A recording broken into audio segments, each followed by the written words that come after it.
எங்களுடைய பாராளுமன்ற உறுப்பினர் தொடர்ந்து வலியுறுத்தி யாரிடம் எந்த மந்திரிடம் செல்ல வேண்டுமோ அவர்களெல்லாம் சென்று இந்த பகுதியில் இருக்கின்ற குலசேரம்பட்டினம் பகுதியில் இருக்கின்ற ராக்கெட் ஏவுதளம் என்பது பூமத்திரேக்கு அருகாமையில் இருக்கின்றது. அதில் செல்கின்ற போது மற்ற இடத்தில் ராக்கெட் ஏவுதளம் ஏவினார்கள் என்று சொன்னால் 4 ரூபாய் வருகின்றது என்று சொன்னால் இங்கே 1 ரூபாய் செலவில் போகும் என்ற நிலைகளையெல்லாம் எடுத்து சொல்லி இன்றைக்கு பாரதத்தினுடைய பிரதமராக இருக்கின்ற இந்திய பாரத பிரதமராக இருக்கின்ற மோடி அவர்கள் இன்றைக்கு அதை அடிக்கல் நாட்டியிருக்கின்றார்கள். அதற்கான இடங்களை இன்றைக்கு அந்த பகுதியில் இருக்கின்ற விவசாய பெருமக்கள் அவர்கள் தமிழக அரசு எல்லாம் சேர்ந்து அந்த இடம் ஒரு 2500 ஏக்கரை எடுத்து கொடுத்துருக்காங்க. அதில் வேலை பணி நடந்து வருது. அதில் எல்லோரும் எங்களுடைய பகுதி மக்கள் சந்தோஷமாக இருக்காங்க. ஆனால் நாங்கள் வைக்கிற கோரிக்கை என்னன்னு சொன்னால், வர இருக்கின்ற காலத்தில் கடுமையான வேலைகளை செய்வதற்கு தகுதியுள்ள கடற்கரை பகுதியில் இருக்கின்ற மீனவர்கள் படித்தவர்களும் நிறைய பேர் இருக்காங்க. அவங்களுக்கும் அங்கே வேலை கொடுக்கணும்.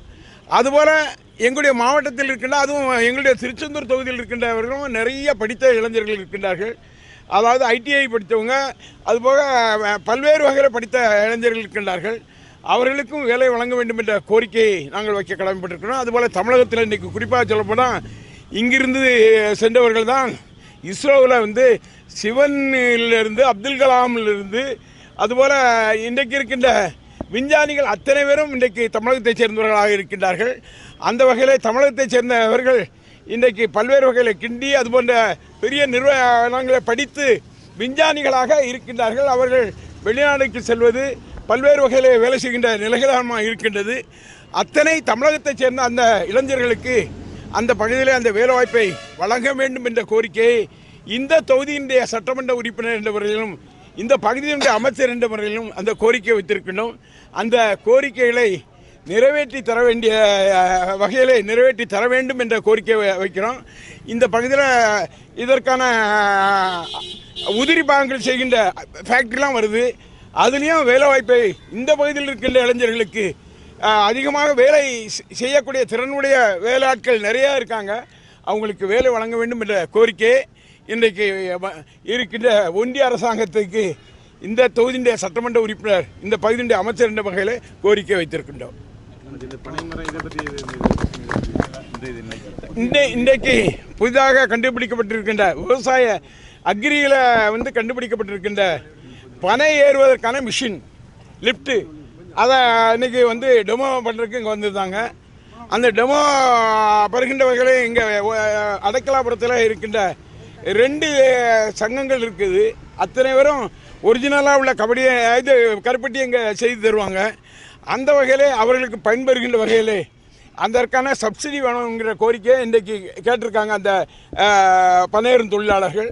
அவர்களுக்கு அது சப்சிடியோடு கொடுக்கின்ற போது அவர்களுக்கு பேங்கில் இருந்தும் வட்டி இல்லாத கடன் கொடுப்பதற்கு வழிவகை செய்கின்ற போது அவர்கள் இந்த தொழிலை நன்றாக செய்யக்கூடிய வகையிலே சொன்னாங்களே, என்ன பானம்,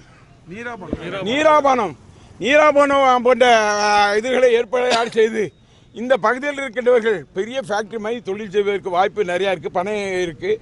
அதை செய்வதற்கான வழிவகைகளை காண்கின்ற வகையில் பார்வையிட்டது இல்லாமல் அந்த துறையினுடைய அமைச்சர் அவர்களிடம் பேசின வகையில் அந்த அமைச்சர் அவர்களும் முதலமைச்சர் அவர்களுடைய கவனத்துக்கு கொண்டு சென்று அவர்களுக்கான சப்சிடியை வாங்கி தர்றதுக்கு உள்ள பணியை நான் செய்து தரேன்.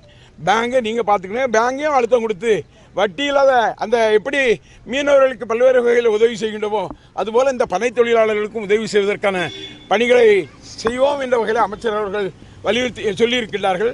அதையும் செய்வதற்கு நாங்கள் தயாராக இருக்கணும். வெகு சீக்கிரத்தில் இங்கே இருக்கின்ற முதல்ல 2 சங்கத்துக்கு இந்த மிஷினை வாங்கி கொடுக்க போகிறோம். அது மட்டுமல்ல, எல்லா பயணி காக்கிற இடங்கள்லையும் லைட் இல்லைங்கிற சொல்லியிருக்காங்க. அவங்களுக்கு அந்த சோலார் போடணும்னு சொல்லியிருக்காங்க.